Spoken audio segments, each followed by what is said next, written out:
On a rain-soaked highway just outside a quiet town, a hard-working black mechanic spots a stranded driver on the side of the road. With nothing but his jumper cables and a heart full of kindness, he stops to help a woman in distress. But 2 days later, his world is turned upside down when two gleaming Royces pull up in front of his modest home. What comes next will surprise you with the results of kindness. Thomas Green woke up to the soft hum of his old alarm clock. The early morning sunlight seeped through the thin curtains of his modest bedroom, casting long streaks of gold across the faded wooden floor. He stretched, letting out a deep yawn, and reached for the small digital clock on his nightstand. 5:30 a.m. It was the same time he woke up every morning, a habit he'd kept for as long as he could remember. His room was small but neatly organized. A single bed occupied one corner, covered with a faded quilt his grandmother had sewn for him years ago. On the opposite wall, a small wooden desk sat cluttered with tools, notebooks, and a few car manuals, remnants of his passion for machinery. Framed photos hung above the desk, capturing moments of his life, family barbecues, a high school football game, and snapshots of him standing proudly beside classic cars he had restored. Thomas pulled on a pair of jeans and a plain gray t-shirt, then walked barefoot into the kitchen. The house was quiet, except for the faint creak of the floorboards beneath his feet. It was a small, single-story home on the edge of Maplewood, a sleepy town where everyone knew everyone. The house wasn't much, but it was his. He had bought it a few years back, pouring every penny he had into renovations. The paint was chipped in places, and the roof sometimes leaked when it rained too hard, but it was cozy and filled with memories. As the coffee brewed, Thomas stared out the window at his backyard, a patchy lawn with a vegetable garden he had planted last spring. Rows of tomatoes, peppers, and squash stretched along the fence line. He had always found solace in working with his hands, whether fixing engines or digging in the soil. It gave him purpose, especially on the days when the weight of his dreams felt too heavy to carry. Thomas sipped his coffee slowly, savoring the rich bitterness as he mentally prepared for another day at the garage. Green's Auto Repair, where he had worked for nearly a decade, was more than just a job to him. It was his second home.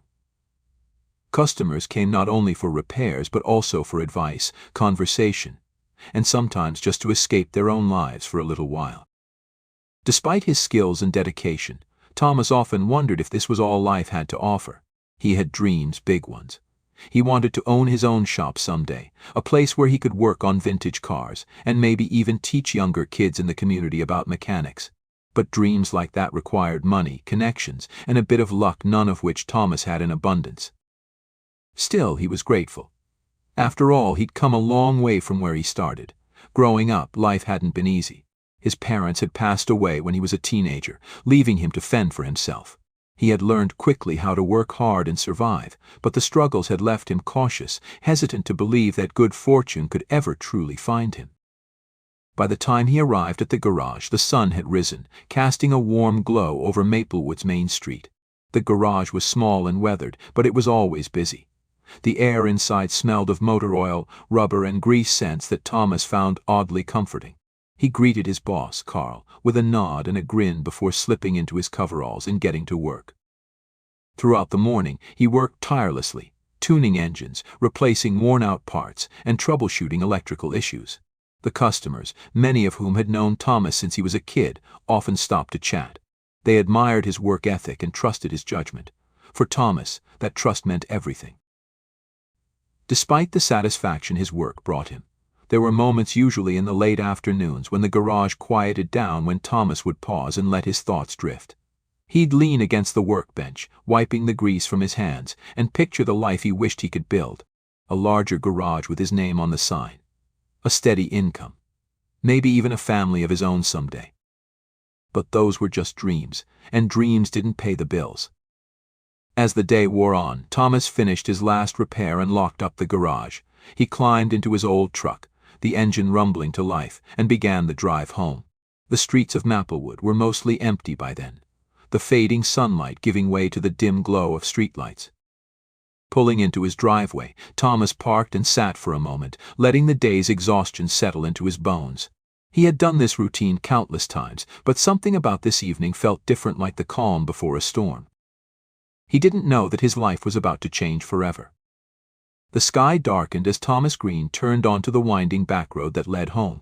Heavy clouds loomed overhead, and raindrops began to patter against the windshield of his old pickup truck.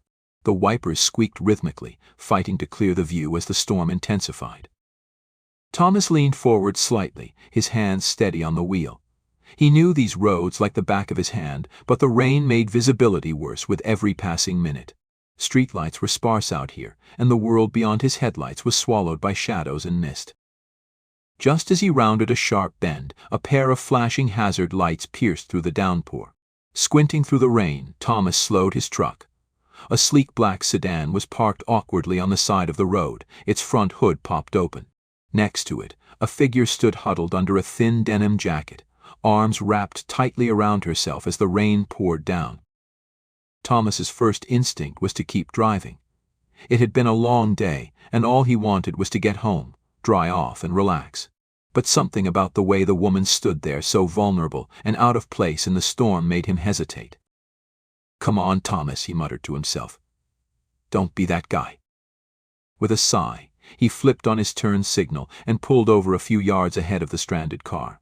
Grabbing his flashlight and an old raincoat from behind the seat, Thomas stepped out into the storm. The cold rain hit him instantly, soaking through his clothes as he jogged toward the woman.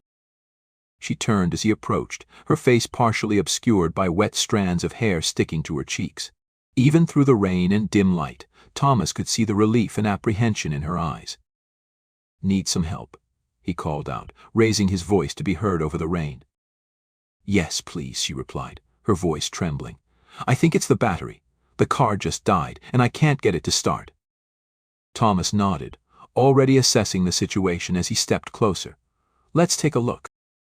He bent down, shining the flashlight under the hood. The engine bay was pristine, too clean for a car that had simply broken down. Something about it made Thomas pause, but he pushed the thought aside. He was here to help, not to judge. "Looks like the battery's dead," he said after a quick check. "I've got jumper cables in my truck.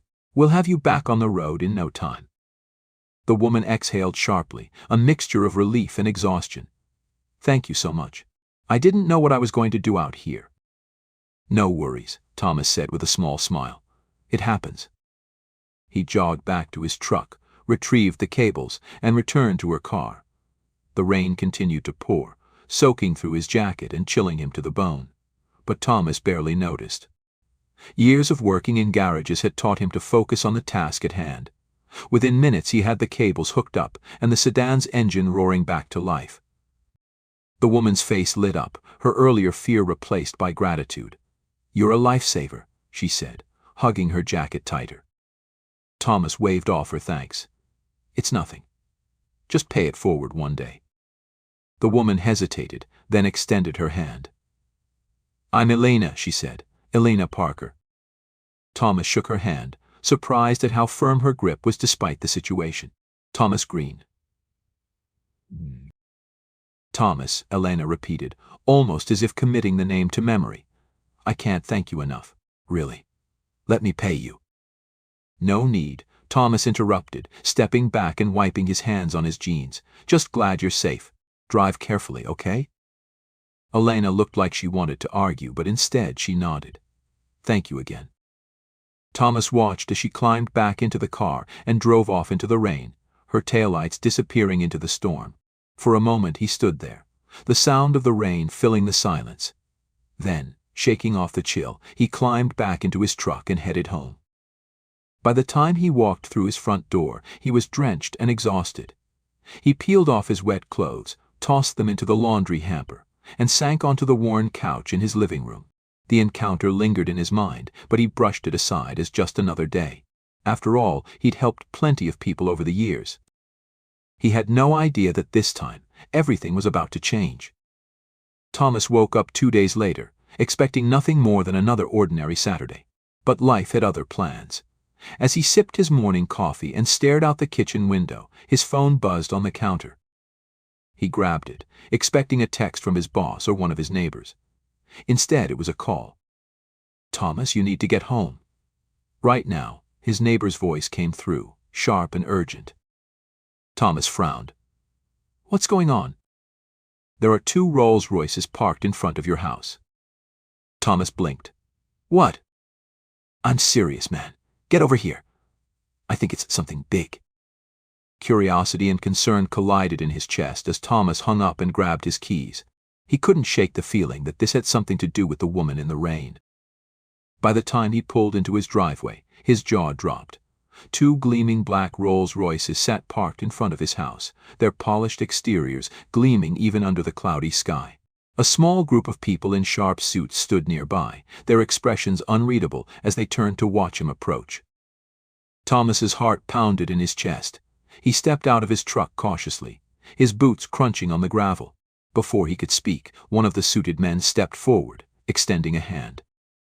"Mr. Green," the man said with a polite smile. "We're here on behalf of Elena Parker." Thomas froze. Elena. And just like that, his world began to tilt. Thomas Green stood frozen in his driveway, staring at the 2 gleaming Royces parked in front of his modest home. The polished chrome reflected the gray clouds above, and the suited men standing near the vehicles looked so out of place against the backdrop of his weathered front porch and patchy lawn. The man who had spoken, a tall, clean-cut figure with sharp features and an air of authority, extended his hand again, patiently waiting for Thomas to respond. "Mr. Green," the man repeated, his voice steady. "My name is Michael Evans. I'm here on behalf of Elena Parker." Thomas blinked, still trying to process the words. Elena, the woman from the rain, the broken-down car. It felt like a lifetime ago, but it had only been 2 days. "Wait, Elena Parker," Thomas asked, his voice tinged with disbelief. "The woman I helped with her car." Michael nodded. "That's correct. She wanted to express her gratitude in person and asked us to arrange transportation for you.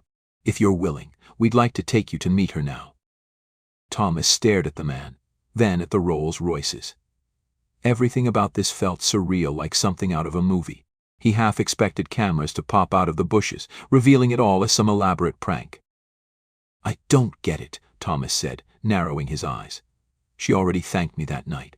Why all this?" He gestured to the cars and the men in suits. Michael's polite smile didn't falter.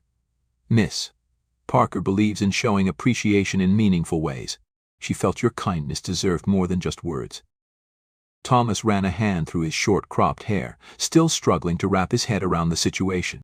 The rational part of him screamed to say no, this was too much, too strange. But there was another part, a quieter voice, whispering that maybe this was the kind of chance he'd been waiting for.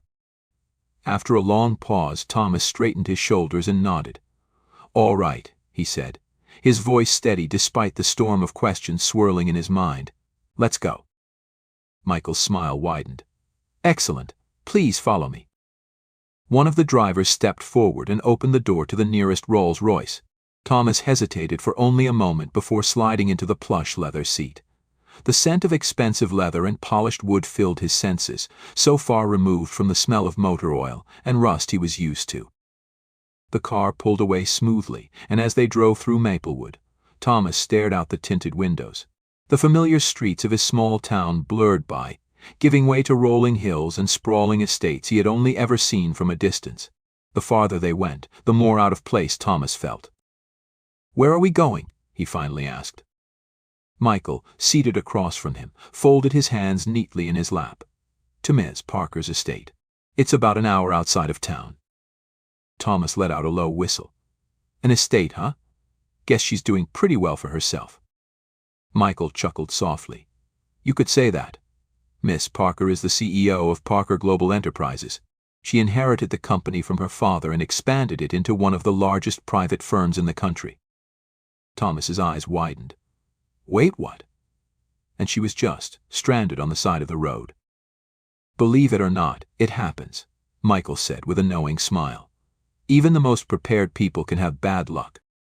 Thomas leaned back in his seat, letting the information sink in. He had saved a CEO in the rain, and now he was being chauffeured to her estate in a Royce. It was absurd, and yet here he was. The estate came into view just as the rain began to lighten. It was massive, larger than anything Thomas had ever seen in person. A long, winding driveway led through meticulously landscaped gardens, past fountains and rows of neatly trimmed hedges. At the end of the drive stood a mansion that looked more like a palace, its grand columns and towering windows gleaming even under the overcast sky. Thomas stepped out of the car slowly, his boots sinking slightly into the soft gravel. He took a moment to take it all in, feeling like he had just stepped into another world. Michael led him through the double doors, where a butler greeted them, and guided them through a series of hallways adorned with paintings, sculptures, and chandeliers that looked like they belonged in a museum. Finally, they reached a sunlit sitting room with floor-to-ceiling windows overlooking the gardens. Standing by the window, dressed in an elegant yet understated outfit, was Elena Parker.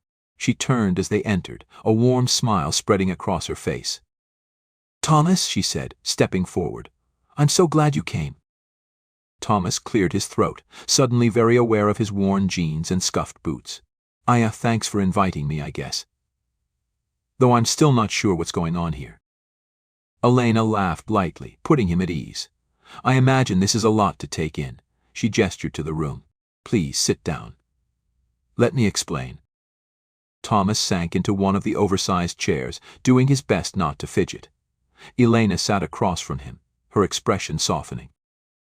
"You helped me when you didn't have to," she began. "That night I was scared, cold, and completely unprepared for what had happened. You didn't know who I was, but you still stopped and gave me your time and effort without expecting anything in return." Thomas shrugged. It was just the right thing to do. "Exactly," Elena said, her eyes shining. "And people like you, people who do the right thing without expecting rewards, are rare. That's why I wanted to thank you properly." Thomas frowned. "You already thanked me that night." Elena smiled. "Not like this." She nodded toward the butler, who returned moments later carrying a sleek leather folder and a set of keys, placing them carefully on the table. Thomas stared at them, then back at Elena. "What's this?" "This," she said, leaning forward, "is a gift. Inside the folder is a check, a substantial one. Enough to give you the freedom to chase your dreams. And the keys. They're to a brand new truck waiting outside, far more reliable than the one you've been driving." Thomas opened his mouth to protest, but Elena held up a hand. "There's more," she said. "I also want to offer you a job. A position here, managing the estate's transportation fleet and overseeing our mechanical operations. I need someone I can trust, someone hardworking and honest. And after what I saw that night, I know you're the right person for the job." Thomas stared at her, speechless. His world had just tilted again, and this time there was no going back.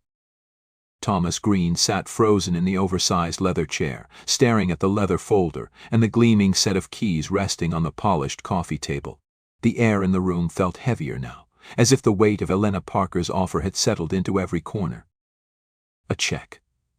A brand new truck. And a job and opportunity that sounded too good to be true. Thomas blinked, then leaned back slightly, crossing his arms as if to shield himself from the surreal nature of the moment.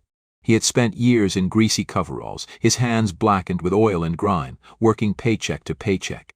And now here he was, sitting in a room that looked like it belonged in a magazine, being handed a lifeline he hadn't even asked for. He finally looked up at Elena, who watched him with a mixture of confidence and sincerity. Her posture was relaxed, but there was something searching in her eyes, like she was studying him, just as much as he was studying her.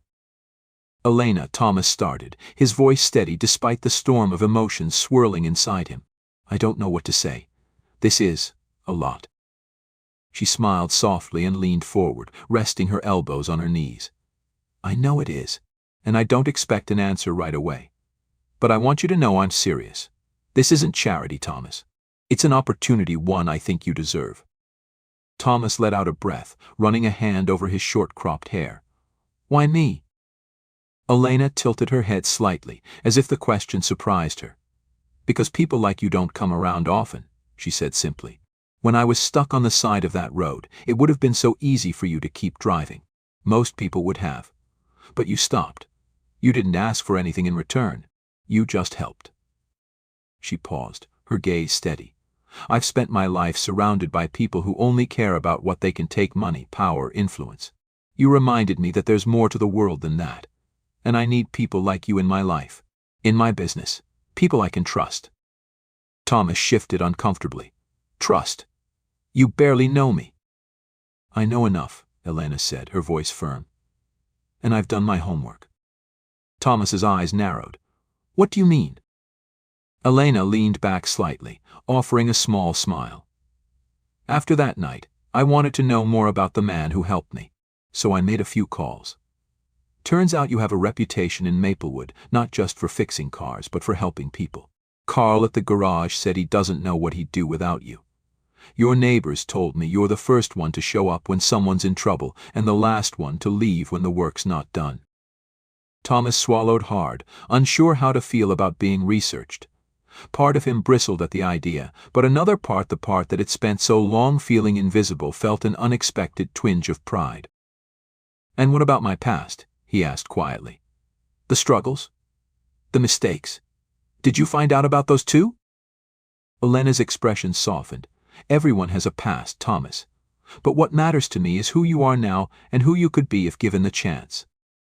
Silence stretched between them, broken only by the faint hum of rain against the windows. Finally, Thomas leaned forward, resting his elbows on his knees. "What exactly does this job involve?" Elena's face brightened slightly, as if she knew she'd just won the first battle. "You'd manage the estate's fleet, everything from maintenance to upgrades. We have several vehicles for staff and business operations, not to mention the classic cars in my father's collection. I need someone who understands machines and takes pride in their work. Someone like you." Thomas raised an eyebrow. "Classic cars?" Elena grinned. "Dozens of them. Some are rare collectibles. My father was passionate about restoring them, but after he passed, the collection fell into disrepair. I'd love to see it brought back to life." Thomas felt his pulse quicken. Restoring classic cars had always been his dream, the one goal he had quietly tucked away in the back of his mind, believing it was out of reach. And now, here it was, being handed to him on a silver platter. But dreams didn't come without risks. "What's the catch?" he asked cautiously. Elena shook her head. "No catch. The salary is generous and the position includes housing here on the estate if you want it. All I ask is that you treat the job the same way you treated me that night, with care and integrity." Thomas leaned back again, exhaling slowly. He could feel the pull of the offer, like a current sweeping him away from the life he'd always known. And yet, the thought of leaving that life, the garage, his home, the people who relied on him, felt like stepping off a cliff without knowing what was at the bottom. "Can I think about it?" he asked finally. "Of course," Elena said, rising from her chair. "Take as much time as you need. But I have a feeling you already know what you want." She extended her hand, and Thomas stood, shaking it firmly. Despite the storm still raging outside, the warmth in her grip steadied him. "I'll be in touch," Elena said. "And Thomas, whatever you decide, thank you. For that night.